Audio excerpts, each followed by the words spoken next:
Hi, I'm Herb Gross, and welcome once again to Gateways to Mathematics, where today we'll be doing the solutions for Self-Test 6, Form B.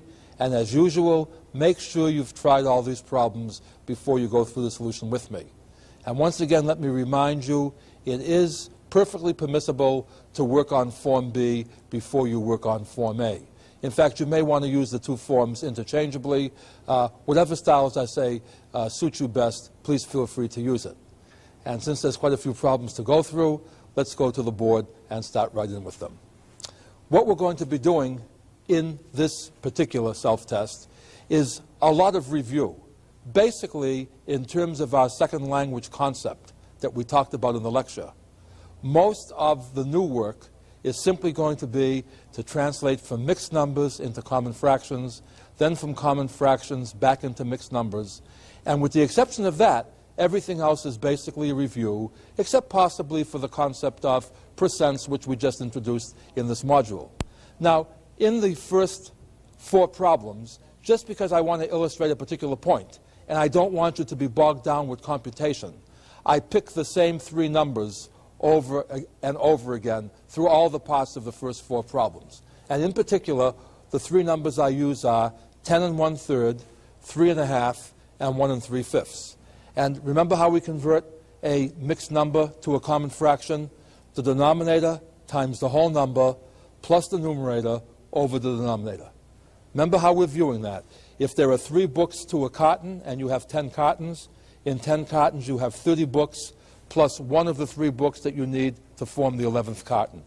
3 times 10 is 30, plus 1 is 31 over 3.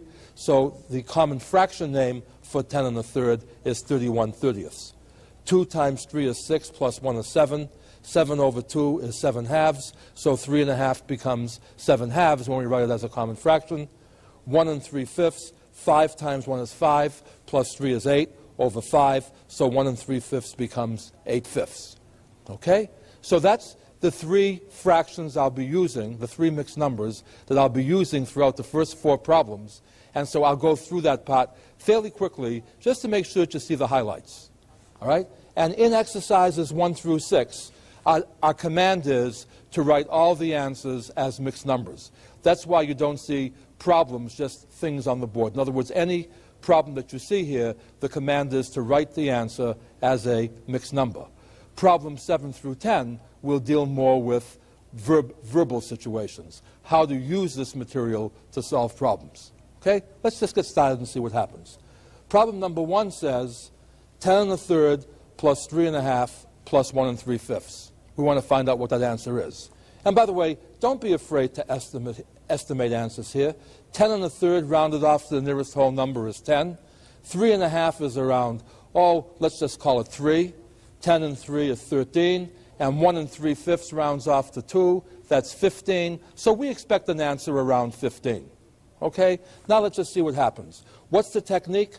We translate from our second language, mixed numbers, into the language of common fractions. And using the result I showed you before, the 10 1/3 becomes 31 thirds, the 3 1/2 becomes 7 halves, and the 1 3/5 becomes 8/5. From this point on, we proceed exactly as we did in modules 4 and 5, because we're back to common fractions. With denominators of 3, 2, and 5, 30 is the least common denominator. 3 goes into 30 10 times. 10 times 31 is 310. 2 goes into 30 15 times. 15 times 7 is 105. 5 goes into 36 times. 6 times 8 is 48. Now what we've done is we've rewritten all of the common fractions in terms of a least common denominator, at which point all we have to do now is what? Add the numerators and keep the common denominator. And if that part gives you trouble, remember that's a problem that deals with modules 4 and or 5, not with module 6. See, so we add these numbers up. The numerators add up to 463. 463 what? 463 30ths. So we now have the answer as a common fraction, but the command is to leave the answer as a mixed number. So we simply swing the 363 down. We divide the 30 into 463. 30 goes into 46 once. 30 from 46 is 16. We bring down the 3. 30 goes into 163 5 times. 5 times 30 is 150. 150 from 163 is 13. So the answer is what? 15 with a remainder of 13. And we write the remainder over the divisor. So for a mixed number, the answer is 15 and 13/30. 15 and 13/30. And again, because this was purely an addition problem, it turns out that there was a faster way of doing this. You see, what we could have done is recalling that 10 and 1/3 means 10 plus a third, and that 3 1/2 means 3 plus a half, and that 1 3/5 means 1 plus 3/5. Since this is a pure addition problem, we can use the associative and commutative properties and regroup the numbers so that we add the whole numbers and add the fractional parts. And to do that, the common way of doing this is we again pick our common denominator. With 3, 2, and 5, the common denominator is 30. So 10 and 1/3 is written as 10 and 10/30. 3 1/2 is written as 3 and 15/30. 1 3/5 is written as 1 and 18/30. 10 plus 3 plus 1 is 14. 10 plus 15 is 25, plus 18 is 43. 43 what? 43/30. But we can't leave the answer like this, because for a mixed number, remember, there must be a whole number plus a fraction which is less than 1. In other words, a fraction in which the numerator is less than the denominator. Notice that every 30/30 gives me 1. So basically, I divide 30 into 43. I get 1 with a remainder of 13. So the 14 and the 1 gives me 15. 15 plus 13/30 is 15 and 13/30, which is the same answer I got the other way. Which is the correct way to do the problem? Whichever way you feel more comfortable. Okay? Now we're going to do the same problem, well, the same numbers, but now we're going to be multiplying. See, we're going to take 10 1/3 times 3 1/5 times 1 3/5. And the style is what? Rewrite 10 and 1/3 as 31/3. Rewrite 3 1/2 as 7/2. Rewrite 1 3/5 as 8/5. Now it's a common fraction problem. How do you solve a common fraction problem when you're multiplying? You multiply the numerators and you multiply the denominators. And let me just give you one word of advice here. Or not advice, maybe just caution or whatever you want to call it. We've been talking about reducing fractions to lowest terms. In other words, we could say 2 goes into 8 4 times. All I want to point out is that in a little while, namely in a few more lessons, we'll start using the calculator.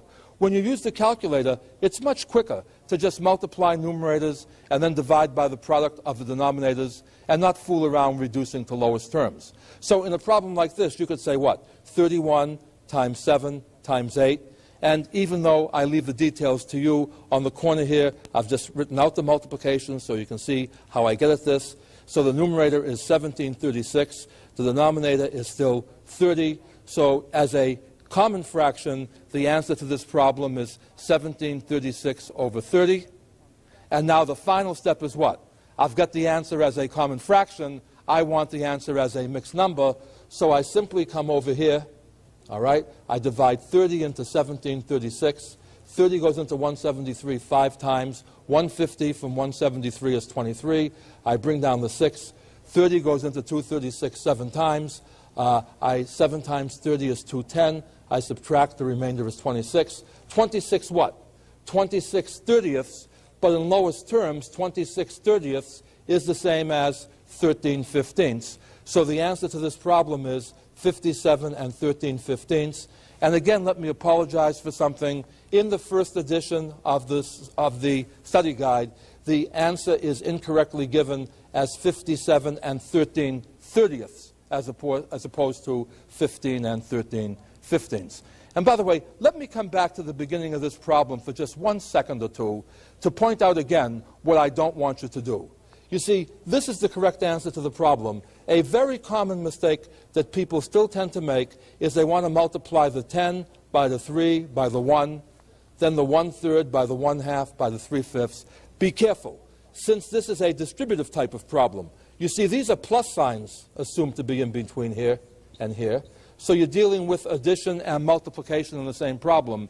If you insist on doing the problem this way, remember each part of each number has to multiply each part of every other number, and that can become quite a tedious task. Okay? Well, anyway, let's go on and go through the basic operations. So far, we've done addition and multiplication. We still have subtraction and division ahead of us. And the nasty part about subtraction and division is that they don't have the nice properties that addition and multiplication have. So usually when I give you a subtraction problem or a division problem, it will always come in two parts, mainly because the grouping is important. So problem number 3A asks us to take 10 1/3, subtract 3 1/2, and then subtract 1 3/5.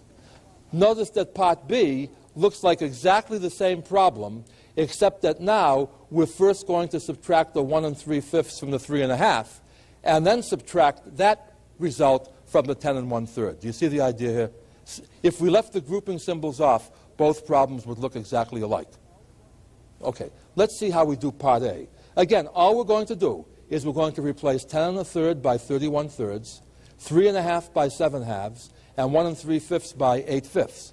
As soon as we've done that, until we come to the very last step in this problem, the rest is going to be a Module 4 or Module 5 problem. You see, once I've done this, I've got a common fraction problem. And we dealt with these kind of problems in exercise set 4. See, so what am I going to do here? I'm going to find the common denominator. With 5, 2, and 3, the common denominator is 30. This becomes what? 331 over 3 is the same as 310 over 30. 2 goes into 30 15 times. 7 times 15 is 105. 5 goes into 36 times. 6 times 8 is 48. See, even though I do all the arithmetic in the parentheses first, I can find common denominators at the same time. See, what some people do is they will do this problem finding only a common denominator for the 2 and the 3, get this part done, then work with the 6 and the 5. You can do it that way. All I'm trying to show you is that if you get the common denominator all at once, when you do part B, you're going to be able to use exactly these same numbers, but just switch the parentheses. At any rate, you see 310 minus 105 is 205 thirtieths. We subtract 48 thirtieths from 205 thirtieths. That leaves me with 157 thirtieths. That's the answer as a improper fraction. I now divide the 30 into 157. 30 goes into 157 5 times. 150 from 157 is 7. So the answer is what? 5 and 7 thirtieths. And again, since this is a subtraction problem, you could have done this the same way as we did the addition problem, but you have to be careful. In other words, what you could have said is, look, 10 and 1/3, and I want to take away 3 1/2. A common denomination for 3 and 2 is 6. So 10 and 1/3 is the same as 10 and 2 6. 3 1/2 is the same as 3 and 3 6. Now you go to subtract. You can't take 3 6 from 2 6. So you go over here and you borrow. But the thing I want you to notice here is that you're dealing with 6. When you borrow one, you exchange it not for 10 6, but for 6 6. In other words, your new fraction over here becomes 8 6. So you don't put a 1 over here because that would be 10. You're only exchanging for 6s. 8 from 3 is 5, so the fraction part is 5 6. 3 from 9 is 6, so the answer so far is 6 and 5 6. Then I want to subtract 1 3/5 from that. A common denominator for 6 and 5 is 30. 5 6 is the same as 25 thirtieths. 3/5 is the same as 18 thirtieths. I go through that part rapidly because that should be a review based on the fact that you've already done modules 4 and 5. 18 thirtieths, take from 25 thirtieths is 7 thirtieths. 1 from 6 is 5, and I have the same answer as before, 5 and 7 thirtieths. Which is the best way to do it? Again, whichever way you feel comfortable. But don't pick a way that you get comfortable with that you're using incorrectly. If you find a comfortable way, make sure it's the right way. Okay, part B is the same problem, only with a different grouping. See, so just to recopy what I've done, you see the denominators are 3, 2, and 5. So the common denominator is 30. I rewrite each of these using 30 as the common denominator. That should give me the same 3 numbers I had in part A, only with a different grouping. You see here I first subtract the 48 from the 105 because everything inside the parentheses is done first. You see 48 from 105 is 57. 57 what? 57 thirtieths. I now take the 57 thirtieths and subtract that from 310 thirtieths. 57 from 310 is 253. So I now have 253 thirtieths. The problem with that is that that's the right answer as a common fraction, but the instructions tell me to do this as a mixed number, so I divide the 30 into 253. And by now, this should be becoming a very boring procedure. But that's exactly what I want it to become. I want you to see it as a systematic way of translating from the problems of mixed numbers into the problems of common fractions, solving the problem as a common fraction, and translating back into a mixed number problem. So 30 goes into 253 8 times. 8 times 30 is 240. We subtract, we get 13. 13 what? 13 thirtieths. So the answer is 8 and 13 thirtieths. Okay? Now, let's go ahead and look at problem number 4. It's the same kind of a problem as problem number 3, only it's a division problem.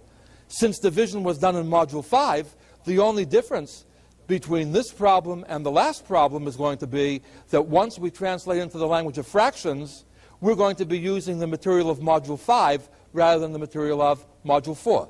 You see, we're going to compare 10 and 1/3 divided by 3 1/2, after which we divide by 1 3/5, with 10 and 1/3 divided by the quotient of 3 1/2 and 1 3/5. And by the way, don't be afraid to make estimates over here. This is roughly 10. This is exactly 3 1/2. So this is going to be 3 and a fraction. This is about 2. 3 divided by 2 is about 1 1/2. So we're going to expect an answer for part A to be somewhere between 1 and 2, maybe a little bit bigger than 1 1/2. So at least we know what ballpark we're looking for. And let's go ahead and see how this thing works. All we do is translate back into the language of fractions. And as soon as I've done this, don't you see an exact problem that we did in Module 5? Exactly like this. Remember, we do the division inside first, so we leave the 31 thirds alone, change the division to a times, invert the 7 halves to get 2 sevenths. So that's what it looks like inside the parentheses. Now what we're going to do next is to divide by 8 fifths. We multiply by 5 eighths. Now basically all we do is what? Multiply the numerators. 31, 2 times 5 is 10. 31 times 10 is 310. The denominators of 3 times 7 is 21. 21 times 8 is 168. So we divide 168 into 310. We get 1 with a remainder of 142. By the way, notice that this will reduce. And one of the reasons that this will reduce is, even though I haven't done it, notice that what I could have done was come back here and canceled a 2 from both the 2 and the 8 over here. But at any rate, I'm not worried about reducing these things offhand. I have 1 and 142 1/68. I notice that both of these are divisible by 2, so it's 1 and 71 84ths. 71 is a prime number, so the final answer is 1 and 71 84ths. That's all there is to that problem. For part B, it's exactly the same thing, except I have to obey the grouping symbols. Since I'm working inside the parentheses, I first work with 7 halves divided by 8 fifths. So that's 7 halves times 5 eighths. That's 35 sixteenths. So in the language of common fractions, the problem has become 31 thirds divided by 35 sixteenths. To divide by 35 sixteenths, you multiply by 16 over 35. You see how the same statements come up over and over and over again?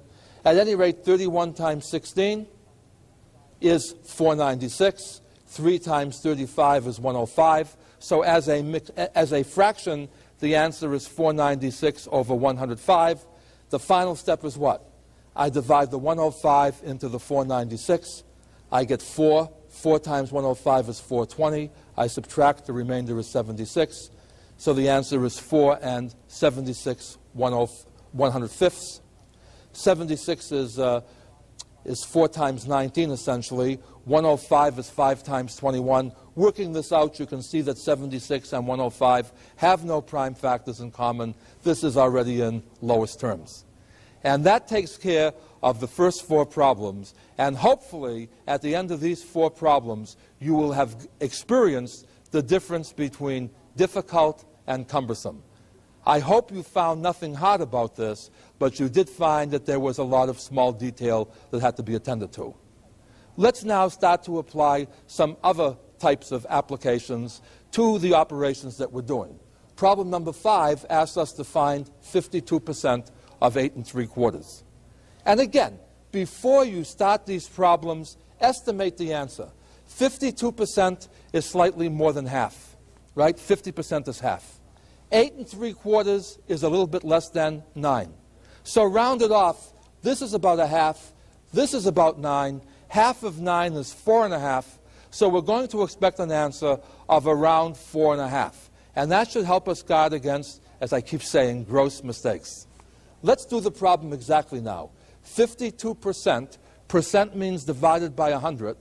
Divided by 100 means over 100. So we have what? See, 52%, 52 hundredths. 52 hundredths looks like this as a common fraction.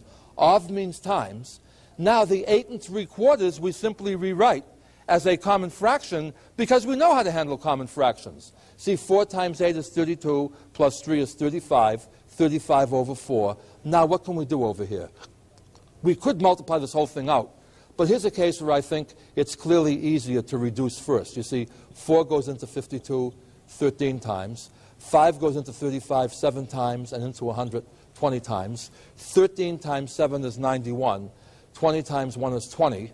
So the answer as a common fraction is 91 over 20. And now to get the answer as a mixed number, we simply divide what? 20 into 91. 20 goes into 91 4 times. 4 times 20 is 80. 80 from 91 is 11. The remainder is 11. The answer is 4 and 11/20. And what was our guess? 4.5. And 10/20 would have been a half. So we're off by 1/20. Pretty reasonable expectation on this. Same thing, type of thing now on problem number 6. You see, we want to take 5/6 of 1% of 1,700. And by the way, let me just show you something very quickly here. 5/6 of a percent is less than 1%. 1% is 1 part per 100. Since this is 1,700, 1% would have been 1 for each 100. That would be 17. In other words, if this problem had been what is 1% of 17, the answer would be 17.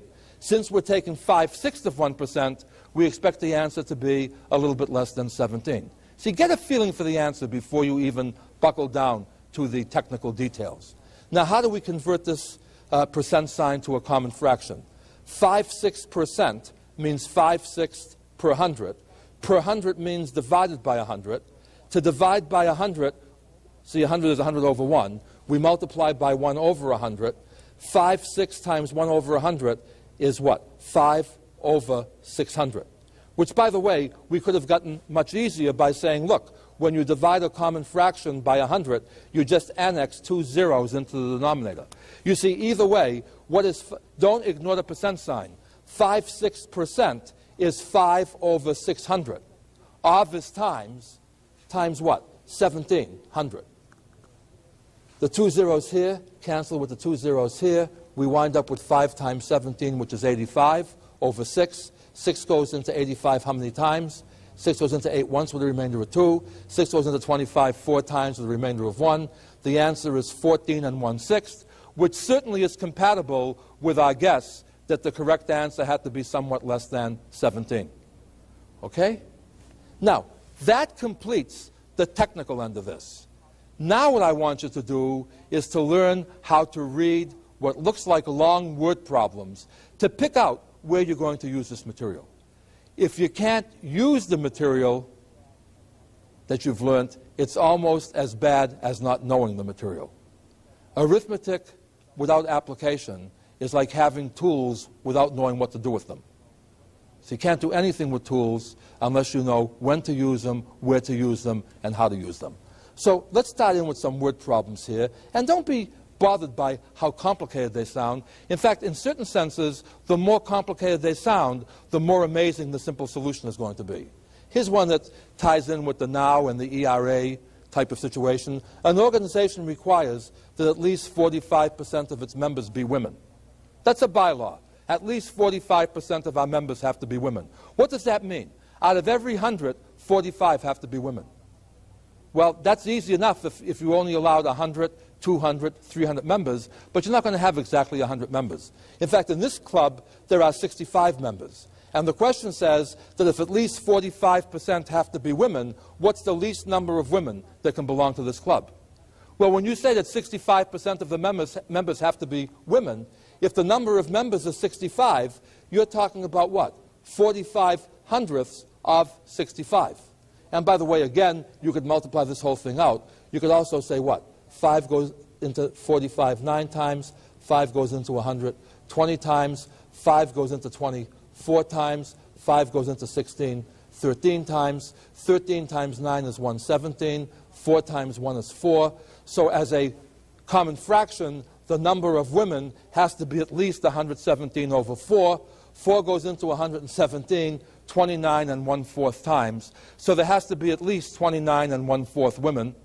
Now that causes a big argument. Which fourth are you going to let in? And since we don't want to brutalize anything, basically the way the problem is solved, and here's what I mean by common sense. If I told you to round off 29 and 1/4, 1/4 is less than half, the answer would be 29, wouldn't it? But the problem says at least 45 have to be women. See, the problem said to solve this problem, 29 and 1/4 have to be women. If you only had 29 women in this club, isn't 29 less than 29 and 1/4? Sure. So the least number you can have, since 29 would be too few, is it must be what? 30 women. See, don't write down 29 and 1/4 women have to belong.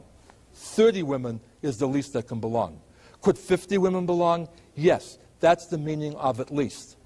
See, at 50 is covered by at least 30. If it said exactly 45% of the membership has to be women, then this would be kind of an embarrassing problem. But let it go at that. The next application is a financial one. You agree to become a sponsor for a business, and you say to the people, I'll tell you what, for every $7,500 you guys need, I'll agree to supply $6,000. And the question now comes up is, okay, what are you really giving? What percent is that? In other words, if you're supplying $6,000 out of every $7,500 that's needed, what percent are you supplying? Well, forget the percent part so far. Percent simply means parts per 100. What you do know is you're giving what? 6,000 for every 7,500 that's needed. As a fraction, that's what? 6,000 divided by 7,500, which is 6,000 over 7,500. We can start to reduce this to lowest terms. That becomes 60 over 75. 60 is 4 times 15. 75 is 5 times 15. So this becomes 4/5, which, by the way, is an interesting answer in its own right. You see, it sounds complicated to say, I'll give you 6,000 for every 7,500 you need. In much simpler terms, all we're saying is what? For every $5 you need, I'll give you 4. But we want that as a percent. See, at a rate of 4 out of 5, how many are you taking out of 100? Because 100% is the whole thing. See, we're paying what? 4/5 of the 100%. 4/5 of the 100% is 80%. You see, which is the right answer? Are you paying 80% or are you paying 4/5? They're both right answers, but since this problem says write the answer as a percent, 4/5 is wrong, 80% is correct. Once we know you're paying 80%, that becomes like the unit amount. See, now that we know that we're paying 80%, no matter what amount the organization needs, we're going to pay 80% of that. And see, Part B says, if the business requires $40,000, how much must you supply? Well, you have to supply 80% of whatever they need.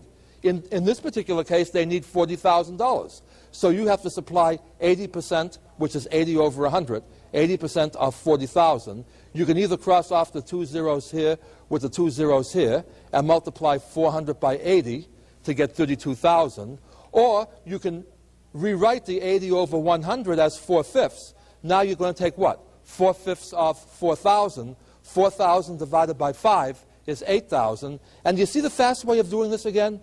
Don't think of the thousands. Think of 40 as modifying thousands. 40 divided by 5 is 8. So 40,000 divided by 5 is 8,000. 4 times 8 is 32. So 4 times 8,000 is 32,000. So you have to come up with 32,000 of the 40,000. Otherwise, you're not living up to your 80% deal. Okay? Now, let's get into a double discount type of problem. See, a fractional part of a fractional part. Only this time we're going to use the language of percent. And basically, I'm going to make the problem easier than the way that it's usually given. Let me just read this long problem to you also. It says you buy a radio for 75% of the regular price. Later, you sell it to a friend for 60% of the price you paid. And the regular price was $140. And Part A says, how much did you pay? Again, if you don't have a number sense, and if you allow yourself to let the language fake you out, this is going to seem like a hard problem. It's a double percent problem, 75%, 60%. But remember, whether it's percents or common fractions, these are adjectives modifying nouns. What this tells me is that whatever the regular price is, I'm paying 75% of that. So when the problem says, how much did I pay? Since I'm paying 75% of the regular price, and the regular price was $140, I'm paying 75% of the $140. 75% is 75 over 100, reduced to lowest terms, dividing numerator and denominator by 25. That comes out to be 3/4. In other words, 75 out of 100 is the same rate as 3 out of 4.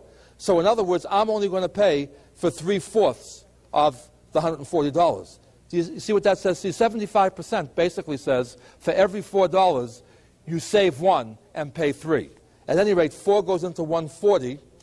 Okay? What happens? If 4 goes into 4, 35 times. 35 times 3 is 105. So if the regular price of the radio was $140, because you're only paying 75% of that, that's costing you $105. Now we come to Part B. Part B asks us, okay, how much did your friend have to pay? Here's reading comprehension again. Your friend pays 60%, but that's the adjective. What's the noun? It's 60% of the price you paid, not 60% of the regular price. So in Part B, you don't take 60% of the 140. Your friend is paying 60% of the price that you paid. You paid $105. He's paying 60% of the $105. 60% is 60 over 100. We can cross out the zeros here. 6 and 10 are both divisible by 2. 6/10 is the same as 3/5. So 60% means he's paying 3 out of every 5. 3/5 of $105. 105 divided by 5 is 21. 21 times 3 is 63. In other words, at a rate of $3 out of every 5, he's paying 63 out of the 105. So your friend has to pay you $63. Is that so hard? It's a language thing. You see, it's simple. They're all the same way after you understand how to read these things. Part C says, what percent of the regular price did your friend pay for the radio? Here again is the reading comprehension. How much did your friend pay for the radio? We just found out that was $63. What percent are we looking for? Not the percent of the price that you paid, but the regular price. What was the regular price? Not $105, that was the price you paid. The regular price was $140. So your friend is paying what? $63 out of the 140. So as a fraction, he's paying 63 140ths. Now, what does that reduce to? Let's see if we can handle this. You don't have to reduce this, but I think it's easier. See, 63 is 9 times 7. 9 breaks down into 3 times 3. 140 is, what, 2 times 70. 70 is 2 times 35, and 35 is 5 times 7. So if I break this down into prime factors, I notice that the 7's cancel. My numerator is 3 times 3, which is 9. My denominator is 2 times 2, which is 4, times 5 is 20. So the fractional part that he pays is 9/20ths. But I want the answer as a percent. The answer is a percent. The whole thing would be 100%, so he's paying 9/20ths of 100%. At a rate of 9 out of 20, how much are you paying out of every 100? 20 goes into 105 times. 5 times 9 is 45. So even though the price was only 60% of what you paid, because you already got it as a discount, your friend is only paying 45% of the regular price, less than half. And by the way, I said I made this problem easier. You can do this problem. You can do Part C without even knowing the price of the radio, believe it or not. Look, whatever the price was, isn't your friend paying 60% of 75%? No matter what the price was, you're paying 75%. He's paying 60%, so he's paying what? 60% of the 75%. 60%, as we saw before, reduces to 3/5. 75% reduces to 3/4. Of means times. 60% of 75% is therefore 3/5 times 3/4. That's 9/20. And 9/20, as we just saw, is 45%. In fact, did you notice that the 9/20 here is exactly the same 9/20 that we found doing the problem based on the price being $140? You see, basically what this problem says is we don't have to know what the regular price is, but based on the discounts, for every $140 that the radio costs, your friend is going to pay $63. See, if the radio had been $280, your friend would have paid $126, etc. And now let's come to the last problem for today's assignment, another mixed number problem. Don't you start to feel good when it gets close to the end? Almost worth putting up with me. But I hope that you're starting to see a certain light at the end of the tunnel here. That even if this is hard for you, that you're seeing the same hard problems in a different language coming up over and over and over again. And if you just stay patient, you will learn how to do these problems. You may wonder, how do you learn to do original problems? Again, you learn to walk before you learn to run. You learn to babble before you learn to say coherent sentences, and you learn coherent sentences before you become a creative writer. Well, at least up until the last couple of generations. We won't get into some of that either. But basically, let's go through one more word problem, and let me show you that even though the type of adjectives we're using have changed, the concept stays the same. Problem number 10 says 4 3/4 pounds of apples cost $3.61. And we're asked two parts of this problem. It says, at this rate, part A says, what is the cost per pound? Why do I say at this rate? Isn't it possible that the fellow gave you a better deal for buying 4 3/4 pounds than if you had bought only 1 pound? Isn't it also possible that you're paying by the piece rather than by the pound? See, a whole bunch of assumptions are being made here. So to make the answer meaningful, we don't worry about whether there's a discount or not. We don't worry if some of the apples are big and some are small. All we say is at this rate. In other words, if this is the rate that prevails, what is the cost per pound? Look, nothing has changed since the end of our lecture on Module 3. Per between two nouns is still a rate, and it still means divided by. So let's do this in cents. See, cost per pound means cents per pound. Per means divided by. How many cents are we paying? $3.61. Every dollar is 300 cents, so we're paying 361 cents. How many pounds are we getting? 4 3/4. So cents per pound is going to be what? 361 divided by 4 3/4. What's the only new thing that's happened here that didn't happen until this module? We're seeing numbers like 4 3/4. That's the only difference. Everything else is the same. And by the way, again, if this bothers you, don't be afraid to round off.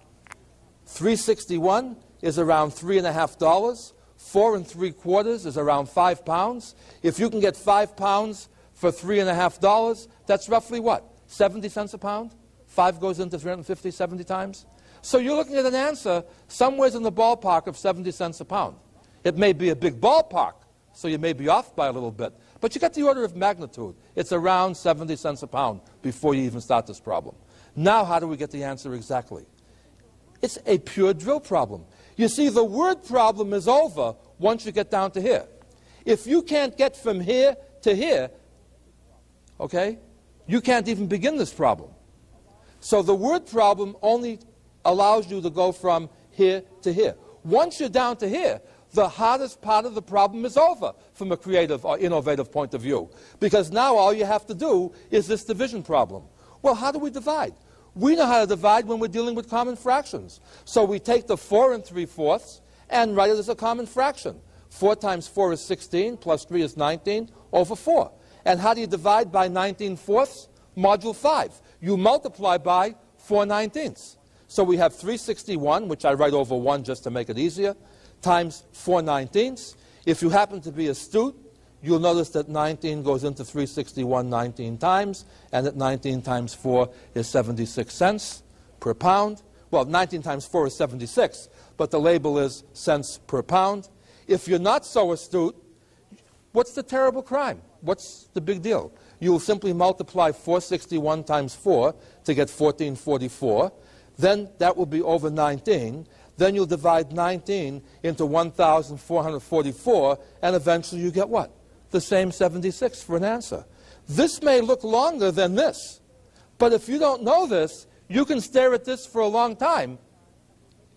In fact, for as long a time as it would take you to do 10 of these problems. Don't look for the short way. Look for a right way. Look for a comfortable way. The short ways will take care of themselves later. Now, part B is actually the kind of question that people sometimes ask without first doing part A. You see, I've made this into a unit pricing problem. But notice that the problem could have said, look, if I pay $3.61 for 4 3/4 pounds, how much will 14 1/4 pounds cost me? You understand that question? I'm going to do the problem an easier way.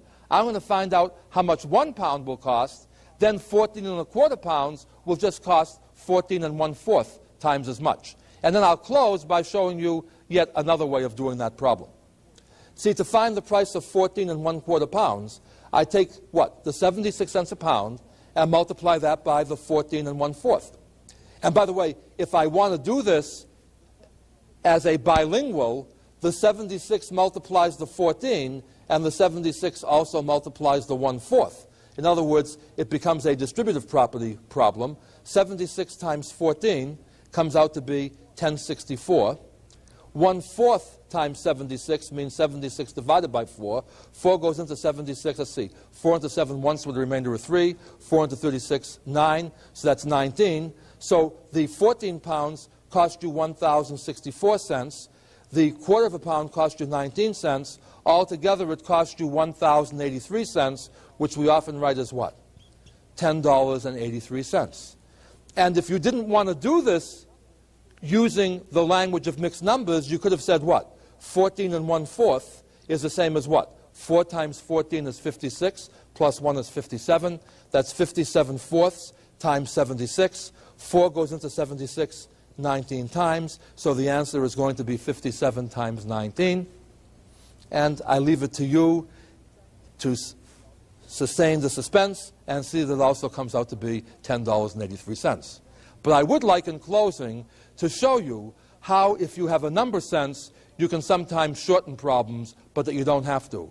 You see, the real question is, since the given information is based on 4 3/4 pounds, what we would like to know is how many 4 3/4 are there in 14 1/4. In other words, how many times does 4 3/4 go into 14 1/4? Can you almost guess it's going to be around 3? Because this is around 15, give or take a little bit. This is around 5, and 15 divided by 5 would be 3. In other words, you can expect to spend 361 around 3 times. But let's get the exact answer. How many times does 4 3/4 go into 14 1/4? Let's do the problem as we did in problem number 4. Let's convert this to common fractions. 4 times 14 is 56, plus 1 is 57. So this number becomes 57 fourths. This number becomes 4 times 4 is 16, plus 3 is 19. That becomes 19 fourths. How do you divide? You leave the first number alone, change the division to a times, invert the second number. 4 goes into 4 once. 19 goes into 57 3 times. 3 times 1 is 3. 1 times 1 is 1. The answer is 3. And that says what? There are 3 bundles of 3 3/4 pounds in 14 1/4 pound. And we're going to check that in a second. I think we have time to check that. Let's actually take 4 3/4 3 times and see what happens. 4 plus 4 plus 4, that's 12, isn't it? 3/4 and 3/4 and 3/4 is 9/4. 9/4 is 2 1/4. So how much do you have altogether? 12 pounds and 2 pounds is 14 pounds, 14 1/4 pounds. Now, if you understand that, you can say, oh, I'm going to pay $3.61 3 times, and if I do that, the answer is what? The same, $10.83. Again, which is the right way to do this? Whichever way you're comfortable with. What would I like you to do? What I'd like you to do is to find one way that makes you comfortable. But don't stop there. Once you find one way to become comfortable, that should give you the confidence to try other ways. Human nature is such that if no way makes you comfortable, you shy away from it. If you know at least one way to bail out of any jam, if you know you have a safety device that will keep you from getting in trouble, that allows you to experiment without any great risk. So the trick will be what? Of all the ways that I show you, of all the ways that are in the text, of all the ways that anybody else shows you, of all the ways you discover for yourself, find the one that makes you the most comfortable. And once you are comfortable, then experiment with all the other ways, because in a given problem, a method that was best for one problem may not be best for another. Basically, there's no such thing as knowing too much. It is better to have something that you don't need than not to have something that you do need. Wow, that was quite profound. I like to give these lectures because every so often I say something I've never heard before. At any rate, this wraps up this exercise set. We're going to start a topic called decimal fractions next time. So until that time, keep studying hard. And let me just interject again. Notice how much of this lesson is a throwback to the previous lessons. And the same thing is going to happen when we come to decimals. So study hard, stay young, have fun. I look forward to seeing you again as soon as possible.